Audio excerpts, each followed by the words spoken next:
13 rue du Bel Air à Saint-Louis. Une case modeste que rien ne distingue des autres cases. C'est là qu'habite la famille Étansal. Lucien est ferblantier, un métier qu'il a appris avec son père Joseph. Véritable mère-poule, Madame Étansal raconte.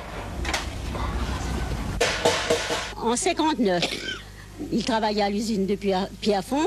Il a fait un accident de travail, un accident de trajet. Ben, lui a pu travailler à l'usine, c'est qu'il a pris son métier, ça fait déjà 29 ans qu'il travaille comme ferblantier.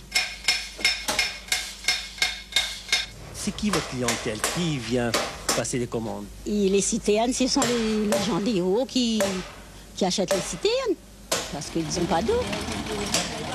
De temps en temps, il fait des arrosoirs, hein. Des petites lampes, les hauts, où ça n'a pas de lumière. Et des grègues, beaucoup de personnes aiment les grègues. À un certain moment, il faisait beaucoup de grègues, beaucoup de lampes pour les oreilles qui venaient les touristes. Est-ce que ça rapporte encore? Il gagne la bouchèderie. À certains moments, l'écoulement n'avait plus du tout. Quand le plastique est arrivé, on n'avait plus du tout d'écoulement. Et ensuite, ça a duré à peu près 2 ans, 3 ans maximum. Et ensuite, elle a repris. Et là, maintenant, c'est le lambrequin qu'on a d'écoulement. Les citernes. Citernes et lambrequin, ça, c'est l'écoulement maintenant. Si un jeune veut faire ce métier-là, tu crois qu'il peut gagner sa vie? Oui, il peut gagner la vie. Parce que lui gagne sa vie. Hein. Est-ce qu'on croit qu'un jour, ce métier va disparaître totalement? Oh, on a bien l'impression qu'il va disparaître. S'il y a un enfant qui prend la relève, ben, il y aura toujours un, mais moi, je pense qu'il va disparaître parce que les enfants ne sont pas intéressés. Il y a plein d'enfants qui sont intéressés à ce métier. Pourtant, il y a le chômage. Bien, oui, ils ne comprennent pas encore le chômage, là, puisque les enfants, les derniers enfants, ils vont à l'école.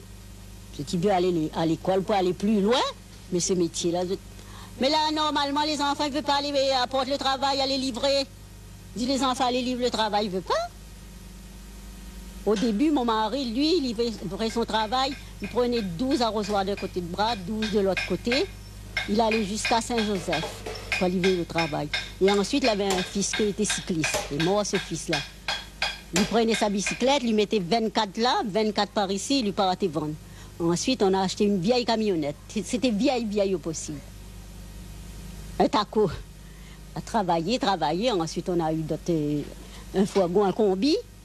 Et ensuite, là, le garçon lui achète une camionnette dernièrement. Ça fait le 2e camionnette qu'il lui achète.